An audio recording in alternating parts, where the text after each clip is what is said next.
आज हम लोग पढ़ते हैं कक्षा 10 की संस्कृत का एक और पाठ का नाम है अलस कथा। और यह तीसरा पाठ है। अलस कथा का मतलब क्या होता है? अलस माने आलस्य, कथा माने कथा, आलस्य की कथा। तो यहाँ पर आलस्य की कथा बताई गई है। चलिए हम लोग देखते हैं। अलस माने आलस्य की, कथा माने कहानी, आलस्य की कहानी। अयम पाठ माने यह पाठ, विद्यापति माने विद्यापति, कृतस्य माने द्वारा, विद्यापति द्वारा, कथा ग्रंथस्य माने कथा ग्रंथ के, पुरुष परीक्षेति नामकस्य मतलब पुरुष परीक्षा नामक अंश विशेषो माने अंश विशेष, वर्तते माने है। तो क्या अर्थ हुआ कि यह पाठ विद्यापति द्वारा रचित या लिखी गई कथा ग्रंथ पुस्तक, क्या नाम है उसका? पुरुष परीक्षा। याद रखिएगा, पुरुष परीक्षा। तो पुरुष परीक्षा नाम की पुस्तक किसने लिखा है? विद्यापति ने। और उसी पुस्तक का एक अंश विशेष है, अर्थात थोड़ा सा अंश है। क्या? यह पाठ। तो पूरा अर्थ हुआ कि यह पाठ विद्यापति द्वारा रचित कथा ग्रंथ पुरुष परीक्षा का थोड़ा सा अंश है। और पुरुष परीक्षा सरल संस्कृत भाषायाम, सरल संस्कृत भाषा में, कथा रूपेण माने कथा के रूप में, विभिन्ना नाम माने अनेक, मानव गुणा नाम माने मानवीय गुणों के, महत्व माने महत्व को, वर्णयति माने वर्णन करती है, बताती है। यह जो पुरुष परीक्षा नाम की पुस्तक है ना, यह सरल संस्कृत भाषा में है और कथा रूपेण और कहानी के रूप में है, और अनेक मनुष्यों के गुणों को, महत्व को वर्णन करती है, बताती है। कौन बताती है? यह पुरुष परीक्षा नामक जो पुस्तक है, कथा के रूप में है, सरल संस्कृत भाषा में है और मनुष्यों के कई गुणों का वर्णन करती है। दोषाणाम, दोषों को, च माने और, निराकरणाय माने दूर करने के लिए, शिक्षा माने शिक्षा, ददाति माने देती है। क्या क्या करती है यह पुरुष परीक्षा नामक जो पुस्तक है? तो अनेक मनुष्यों के अनेक गुणों का वर्णन करती है और दोषों को दूर करने की शिक्षा देती है कि आपके अंदर जो दोष हैं उसको दूर करिए। ठीक है, आगे चलिए। ये तो हम लोग पाठ के बारे में पढ़ रहे हैं कि इस पाठ में आखिर क्या बताया गया है। इसमें देखिए आगे लिखा है कि विद्यापति माने विद्यापति, लोकप्रिय माने लोकप्रिय, संसार में प्रिय, मैथिली कवि माने मैथिली कवि, आसित माने थे। विद्यापति बहुत प्रसिद्ध, संसार में प्रसिद्ध मैथिली कवि थे, अर्थात मैथिली भाषा के कवि थे। अपि च माने और भी, बहु नाम माने बहुत से, संस्कृत ग्रंथा नाम माने संस्कृत के ग्रंथों के, निर्माता अपि माने निर्माता भी, विद्यापति रासित माने विद्यापति थे। विद्यापति मैथिली भाषा के तो कवि थे ही, लेकिन वो संस्कृत भाषा भी जानते थे, संस्कृत भाषा के विद्वान थे, इसलिए उन्होंने संस्कृत ग्रंथों का निर्माण किया। तो वो संस्कृत ग्रंथों के भी निर्माता हैं, निर्माण करने वाले हैं। इति माने यह, तस्य माने उनकी, विशिष्टता माने विशेषता, संस्कृत विषये माने संस्कृत के विषय में भी, प्रभुता माने प्रसिद्ध, अस्ति माने है। अरे यह उनके बारे में प्रसिद्ध है कि वह संस्कृत विषय में भी विशेष जानते थे, क्योंकि उन्होंने बहुत से संस्कृत के पुस्तकों की, ग्रंथों की रचना की। किसने? विद्यापति ने। कैसे कवि थे? मैथिली कवि थे। ये आपको याद रखना है, हो सकता है परीक्षा में पूछ दे। आगे देखिए, प्रस्तुते पाठे माने प्रस्तुत पाठ में, आलस्य नामकस्य, आलस्य नामक, दोषस्य माने दोष का, निरूपणे माने निरूपण अर्थात दर्शन, व्यंग्यात्मिका माने व्यंग्य रूप में, कथा माने कथा, प्रस्तुता माने प्रस्तुत, विद्यते माने है। इस पाठ में आलस्य नामक दोष का दर्शन कराया गया है और व्यंग्य कथा के रूप में कराया गया है। यह कैसी कथा है? व्यंग्यात्मक कथा है, व्यंग के रूप में है। और नीतिकाराः माने नीतिकार, आलस्यम माने आलस्य को, रिपु रूपम माने शत्रु के रूप में, मन्यन्ते माने मानते हैं। जो नीतिकार हैं, नीति की पुस्तकें लिखने वाले हैं, वो लोग आलस्य को शत्रु के रूप में मानते हैं। परीक्षा में आ सकता है कि शत्रु के रूप में आलस्य को कौन मानते हैं? तो नीतिकार मानते हैं, ठीक है। या फिर यह भी पूछेगा कि नीतिकार आलस्य को क्या मानते हैं, तो लिखेंगे शत्रु के समान मानते हैं, ठीक है। चलिए अब हम लोग आगे वाले पाठ पर चलते हैं। अब मतलब पाठ पर चलते हैं। ये तो पाठ के बारे में था। देखिए अब कहानी शुरू होती है यहां से। आसीत माने था, मिथिलायाम माने मिथिला में, वीरेश्वरो माने वीरेश्वर, नाम माने नामक, मंत्री माने मंत्री। था मिथिला में वीरेश्वर नाम का मंत्री, तो वीरेश्वर नाम का मंत्री मिथिला में था। स च माने और वह, स माने वह, च माने और, स्वभावात माने स्वभाव से, दानशील माने दानशील, अकारुणिकश्च माने दयावान था। सर्वेभ्यो माने सभी, दुर्गतेभ्यो माने कष्ट में व्याप्त या कष्ट में पड़े हुए, अनाथेभ्यश्च माने और अनाथों को, प्रत्यहम इच्छा भोजनम, प्रत्यहम माने रोज प्रतिदिन, इच्छा भोजनम माने इच्छा के अनुसार, भोजनम माने भोजन, दापयति माने देता था। यह जो वीरेश्वर नाम का मंत्री था ना मिथिला में, वह स्वभाव से बड़ा ही दानशील था और दयावान था, और सभी संकट में ग्रस्त व्यक्तियों को और अनाथों को रोज इच्छा भर के भोजन देता था। मतलब उनकी जितनी इच्छा होती थी उतना वो भोजन देता था। कौन? वीरेश्वर नाम का मंत्री। कहानी समझ में आनी चाहिए। तन मध्य माने उनके बीच में, अलसेभ्यो अपि माने आलसी भी, अन्न वस्त्रे माने अन्न वस्त्र, दापयति माने देता था। तो उन्हीं के बीच में आलसी भी लोग आते थे तो उनको भी वह अन्न और वस्त्र देता था, आलसियों को भी देता था। यतः, यतः माने क्योंकि, क्योंकि। अब देखिए 2 लाइन का श्लोक है। निर्गतीनां च सर्वेषां अलसः प्रथमो मतः, किंचिन्न क्षमते कर्तुम जाठरेणापि वह्निना। इस श्लोक का अर्थ आपको देखना है। निर्गति नाम माने संकटग्रस्त, संकटग्रस्त, च माने और, सर्वेषाम माने सभी, अलसः माने आलसियों का, प्रथमः माने पहला, मतः माने स्थान। देखिए संकटग्रस्त व्यक्तियों में आलसियों का पहला स्थान होता है। आलसी समझ लीजिए कि सबसे पहले संकट वाले व्यक्ति हैं, सबसे पहले संकट में पड़े हुए व्यक्ति आलसी हैं। अवन्हिना माने अग्नि, अपि माने भी, जाठरण माने समझ लीजिए पेट की, पेट की अग्नि भी, किंचिन न क्षमते कर्तुम, कुछ भी नहीं कर सकते हैं। ये ऐसे आलसी व्यक्ति होते हैं, आलसी व्यक्ति ऐसे होते हैं कि वह पेट की अग्नि भी रहेगी तब भी कुछ नहीं करेंगे, अर्थात भूखे रह जाएंगे लेकिन कुछ भी करेंगे नहीं। कौन? आलसी लोग। तो इस श्लोक का अर्थ क्या हुआ? 2 लाइन के श्लोकों का अर्थ समझिए इसका। इस श्लोक का अर्थ हुआ कि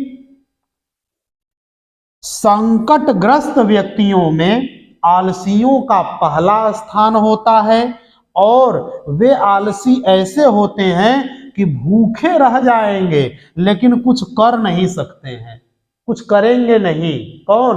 वो आलसी लोग। अब प्रश्न आ सकता है कि संकटग्रस्त व्यक्तियों में आलसियों का कौन सा स्थान होता है? तो आप लिखेंगे पहला स्थान होता है। ठीक है, आगे चलिए। आगे कहानी क्या कहती है? आगे है कि ततो अलस पुरुषाणाम तत्रेष्ट लाभम श्रुत्वा। ततो माने तब, अलस पुरुषाणाम माने आलसी पुरुषों के, तत्र माने वहां, इष्ट लाभम माने इच्छानुसार लाभ को, श्रुत्वा माने सुनकर, बहवह माने बहुत से, तुंद परिमृजाह तत्र, तुंद परिमृजाह माने तोद फुलाए हुए, तत्र माने वहां, तोद फुलाए हुए लोग वहां, वर्तुली माने इकट्ठे, बभूव माने हो गए। जब तूंद फुलाए हुए, पेट फूले हुए लोग जो खा खा करके खूब मस्ती में रहते थे, पेट निकल आया था, ऐसे लोग भी जब सुने कि अरे वहां पर आलसियों को भी बड़ी इच्छा अनुसार लाभ मिलता है, तो वो सब क्या किए? वो भी वहां जाकर इकट्ठे हो गए। कहाँ इकट्ठे हो गए? वीरेश्वर नामक मंत्री के पास। यतः, क्योंकि, यतः माने क्योंकि, देखिए, स्थिति सौकर्य मूला ही सर्वेषामपि संहते, सजातीनां सुखम दृष्ट्वा केन धावन्ति जन्तवः। ये श्लोक है। तो ये 2 लाइन का श्लोक क्या कहता है कि स्थिति माने स्थिति, सौकर्य मूला माने सुविधा युक्त, तो सुविधा युक्त स्थिति ही माने निश्चित रूप से, सर्वेषामपि माने सभी, संहते माने चाहते हैं। अरे दुनिया में सभी लोग क्या चाहते हैं? सुविधा युक्त स्थिति चाहते हैं, अर्थात सुविधा चाहते हैं। और स्वजाति नाम माने अपने जाति का, सुखम माने सुख, दृष्टवा माने देखकर, के माने कौन, न माने नहीं, धावंती माने दौड़ते हैं, जाते हैं, जंतवः माने जीव। अपने जाति का सुख देखकर कौन जीव है जो नहीं दौड़ता है? अर्थात जहां अपनी जाति का सुख मिलता हो, अपनी जाति को सुख मिलता हो, तो वहां कौन व्यक्ति नहीं जाना चाहता है? ठीक है, तो इस श्लोक का अर्थ देखिए कि इस श्लोक का अर्थ क्या हुआ कि सुविधाजनक स्थिति को सभी लोग पाना चाहते हैं, और अपनी जाति का सुख देख करके कौन व्यक्ति नहीं दौड़ता है? अर्थात सभी व्यक्ति अपनी जाति का सुख देख करके पाना चाहते हैं, वो भी सुख पाना चाहते हैं। आगे देखिए, पश्चात अलसा नाम, पश्चात माने बाद में, अलसा नाम माने आलसियों के, सुखम माने सुख को, दृष्टवा माने देखकर, धूर्ता माने चालाक, अपि माने भी, चालाक लोग भी, कृत्रिम आलस्यम माने बनावटी आलस्य, दर्शयित्वा माने दिखाकर, बनाकर, बनावटी आलस्य दिखाकर, बनाकर, भोज्यम गृह्णन्ति माने भोजन करने लगे। अब देखिए क्या हुआ, जब देखे कि वहां तो सबको भोजन मिलता है, तो जो आलसी नहीं थे वो भी क्या किए कि बनावटी आलस्य दिखा करके वहां पर भोजन करना शुरू कर दिए। और देखिए, तदनंतरम माने उसके बाद, अलसशालायाम माने आलसियों के घर में, बहुद्रव्य व्ययम माने बहुत से सामान का खर्च, दृष्टवा माने देखकर, तन नियोगी पुरुषैः माने वहां के राजपुरुष, वहां के राजाओं के पुरुष या राजाओं के जो सेनापति थे या जो व्यक्ति थे, राजपुरुष माने राजाओं के व्यक्ति, परामृष्टम माने परामर्श किए, विचार किए, यद अक्षम बुद्धिया, यद माने कि, अक्षम बुद्धिया माने बुद्धिहीन, पर करुणया माने दया से, केवलम अलसेभ्य माने केवल आलसियों को, स्वामी माने हमारे स्वामी, वस्तुनि माने वस्तुएं, दापयति माने देते हैं। क्या वो लोग आपस में परामर्श किए? अपने में विचार किए। क्या विचार किए कि अरे हमारे जो स्वामी हैं वो क्या करते हैं, दया करते हैं, और जो लोग बुद्धि से हीन व्यक्ति हैं और जो लोग आलसी हैं उनको ये क्या करते हैं, वस्तुएं देते हैं। लेकिन क्या होता है, कपटेन और छल कपट से, अनलसा माने जो आलसी नहीं है, अपि माने भी, गृहणंती माने लेते हैं, इति अस्माकम प्रमादः यह हमारा आलस्य है। ये कौन सोचे, ये राजपुरुष लोग सोचे जो वहां राजमहल में काम करते थे। वो सोचे कि हमारे स्वामी आलसियों को और बुद्धि से हीन व्यक्तियों को धन देते हैं और उसी में छल कपट से जो आलसी नहीं है वो भी जाके धन ले लेते हैं। तो ये हम लोगों का आलस्य है कि वो चालाक लोग, धूर्त लोग भी वहां जा करके धन ले लेते हैं, इसमें हमारा आलस्य है। ये राजपुरुषों ने सोचा। तो आगे देखिए, आगे क्या हुआ, आगे यदि भवती, यदि माने यदि, भवती माने ऐसा होता है, तद आलस पुरुषाणाम परीक्षाम कुर्म, यदि ऐसा होता है तब आलसी पुरुषों की परीक्षाम कुर्म माने परीक्षा की जाए। इति माने ऐसा, परामर्श माने परामर्श करके, विचार करके, प्रसुप्तेषु माने सोए हुए, अलस शालायाम माने घर में, तन नियोगी पुरुषाह माने वे जो राजपुरुष थे, वन्ही माने आग, दापयित्वा माने लगाकर, निरूपयामासुः माने निरीक्षण करने लगे। अब वो सब क्या किए कि रात में जब सारे आलसी लोग सोए हुए थे तो ये सब जो राजपुरुष लोग थे ये गए और उन आलसियों के घर में आग लगाकर देखने लगे कि देखें अब क्या होता है।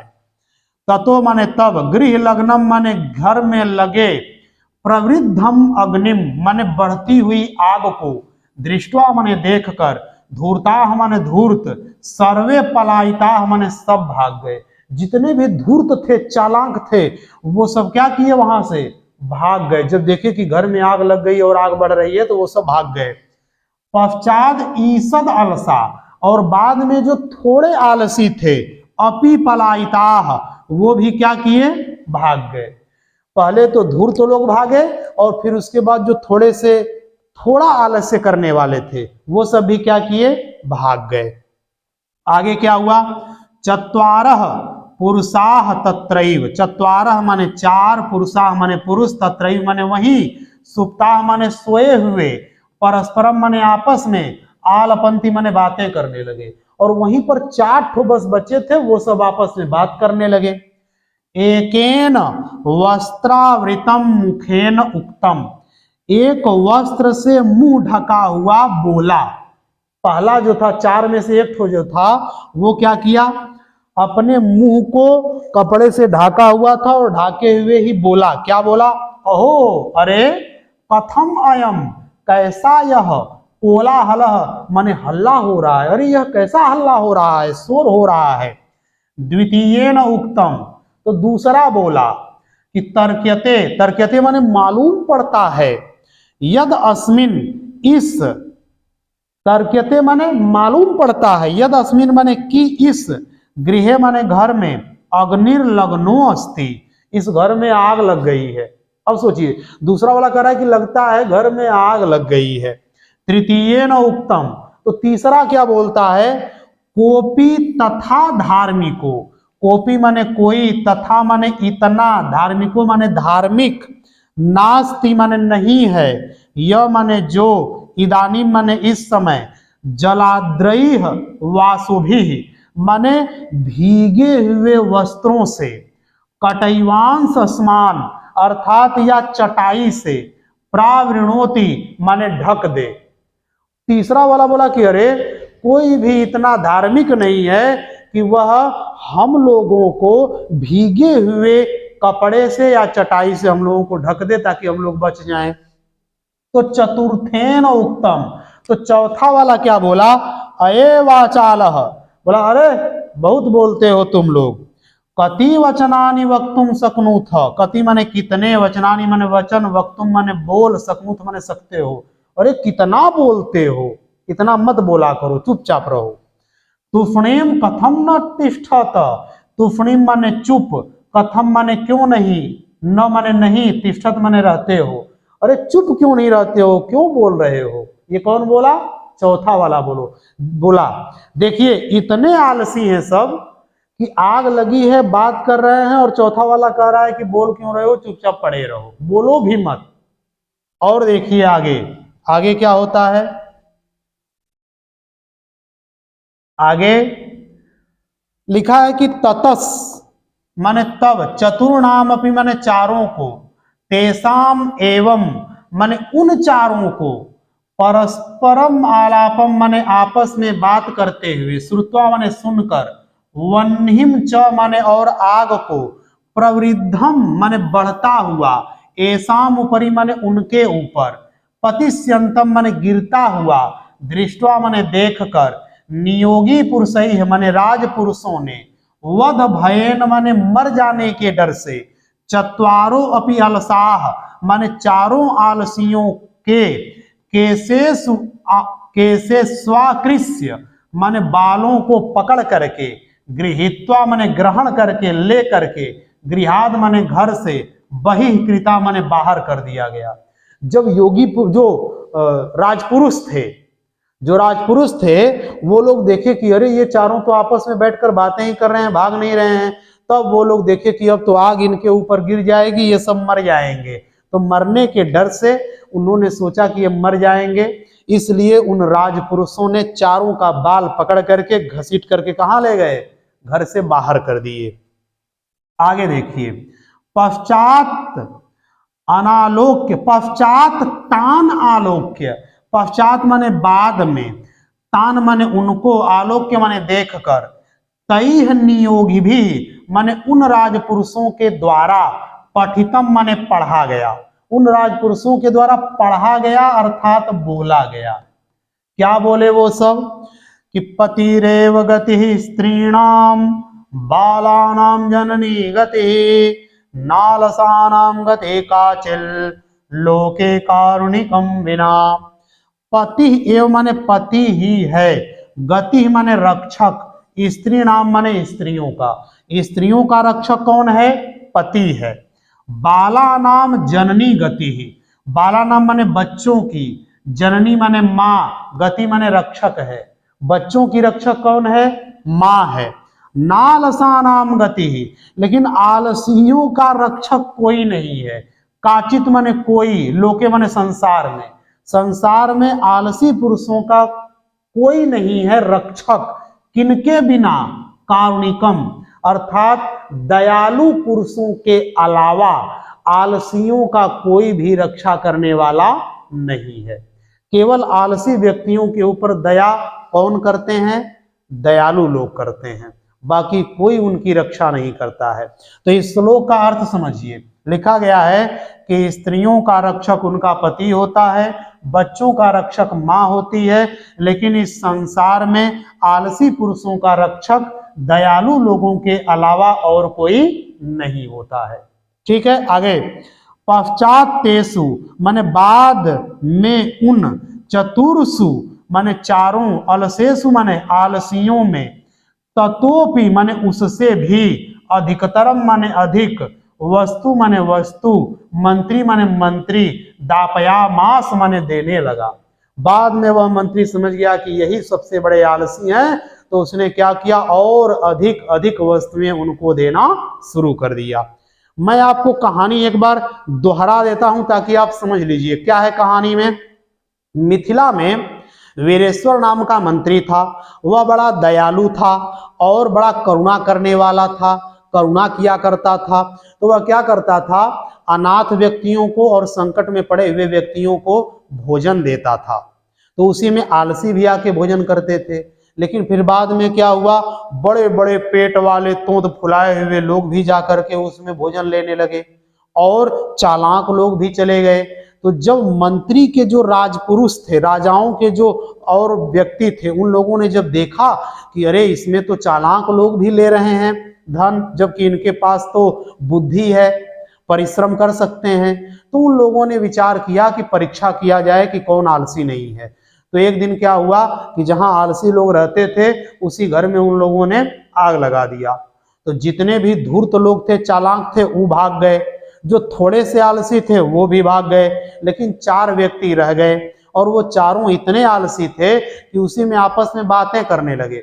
पहला बोला कि अरे ये हल्ला क्यों हो रहा है, तो दूसरा कह रहा है कि लगता है कि आग लगी हुई है, तो तीसरा कह रहा है कि कोई अच्छा व्यक्ति भी नहीं है कि हम लोगों के ऊपर जल से भींगा हुआ कपड़ा या चटाई उड़ा दे ताकि हम बच जाएं। तो चौथा कह रहा है कि अरे इतना क्यों बोल रहे हो, चुप रहो, इतना नहीं बोला जाता है। यह देख करके वो जो राजपुरुष थे उन लोगों ने उन लोगों को बाल से पकड़ करके बाहर कर दिया और फिर कहा कि ये सब तो इतने आलसी हैं, इसलिए उन लोगों ने उनको और अधिक धन देना शुरू कर दिया। अब आपको ये याद रखना चाहिए क्योंकि परीक्षा में ये वाला श्लोक भी आ सकता है या इसमें से प्रश्न पूछेगा कि स्त्रियों का रक्षक कौन होता है, पति होता है, और बच्चों का रक्षक माँ होती है, लेकिन आलसियों का रक्षक कौन होता है, तो दयालु व्यक्ति होता है। ठीक है, इस प्रकार आपका यह पाठ समाप्त हो गया।